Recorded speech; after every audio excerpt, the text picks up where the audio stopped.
Today, we are pulling back the curtain on a major tech company during, well, its darkest hour.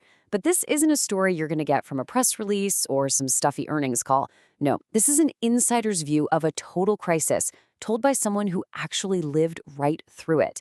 So let's get into what really happened. This is Carlos. He's a senior producer at Nexus Games, which is one of the biggest names in the gaming world.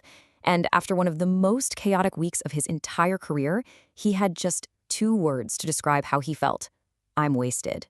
And that one simple statement, man, it just reveals the human cost of the corporate storm we're about to explore. So what happened? What pushed him to that point? Well, it all started on a single day that sent a massive shockwave through the entire company.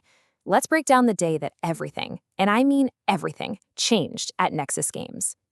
So the day kicks off with absolutely crushing news. 1,000 employees were being laid off, just like that. These are friends, colleagues, people you grab coffee with, and they were just gone in an instant. The scale of it was just staggering. And to put that number into perspective for you, 1,000 people, that was nearly 20% of their entire global workforce. That is a deep, painful cut that you know is going to be felt in every single department. And if the layoffs weren't enough, the day just spirals into operational chaos. So while he's reeling from the news, Carlos, who, by the way, was covering for two managers on vacation, was suddenly hit with three separate code red emergencies for their flagship game. Now, these are rare, all-hands-on-deck protocols from when things go seriously wrong. So as 1,000 of his colleagues are losing their jobs, Carlos is left literally fighting to keep the game from completely collapsing. Okay, so in the aftermath of that shockwave, all eyes, of course, turned to the top. How would leadership handle this? How could they possibly reassure the 80% of the company that was left behind? You know, Carlos used this amazing Portuguese idiom to describe the all-hands meeting that followed. The remedy was worse than the disease. Basically, instead of giving anyone clarity or comfort, leadership's attempt to explain the whole mess, it just made everyone feel so much worse. And this slide right here, it just perfectly captures the total disconnect. On one side, you've got these executives visibly shaken, reading nervously from a script, just unable to project any kind of confidence.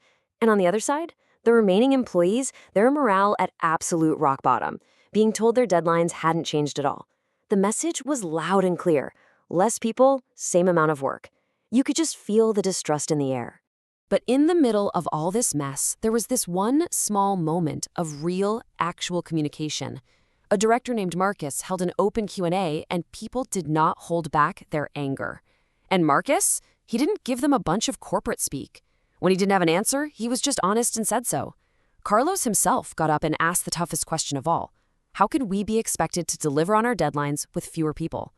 That was the question on everybody's mind. Now, to really understand the answer to that question, we need to zoom out a bit. See, this crisis didn't just happen in a vacuum. It was the result of massive market forces that created, well, a perfect storm for the entire gaming industry. So, during the pandemic, the gaming industry saw this absolutely unprecedented boom. I mean, with everyone stuck at home, profits just soared. But that wave couldn't last forever, right? As the world opened back up, people started doing other things and the market began to correct itself. The boom was officially over. And at the very same time, Nexus Games' crown jewel, their huge hit game, Cosmoclash, was facing the natural life cycle of any product. I mean, after a solid decade as the most popular game in the world, it just wasn't number one anymore. Every hit has a life cycle, right? There's that explosive growth, a period of dominance, and then, an inevitable decline. So Nexus is facing a market correction and the decline of its biggest product. The company was at a major crossroads. And its future, well, it all came down to its next move, a decision that was being driven by one man's really singular focus. So the question on every single employee's mind was, okay, what's the plan? Where do we possibly go from here? And the answer was a single word that was being repeated over and over and over again in the hallways. Buildverse. That's the name of a competitor's game, a new phenomenon that had completely captured the market. And more importantly, it had completely captured the attention of the Nexus Games CEO, Mr. Stone. To him, it wasn't just another competitor, it was the future. Internally, though, the CEO's focus on competing with Buildverse was seen as, well, a personal obsession. As one employee put it, for every sentence, he said build verse at least once. This is not healthy. It really felt like the company's entire direction was being driven by one person's fixation, not a balanced, clear strategy. So we've got these huge market forces, a leadership crisis, and obsessive strategy. Let's bring it back down to the human scale. Let's get back to Carlos and see how he navigated the very real, personal toll of all this corporate chaos. After that unbelievable week, a week from hell, basically, Carlos knew he couldn't just carry on like nothing happened. He was completely and utterly drained. He had to do something. His response wasn't complicated, but man, was it essential. He immediately requested time off. He turned off all his work apps, and he physically disconnected from the source of all that stress.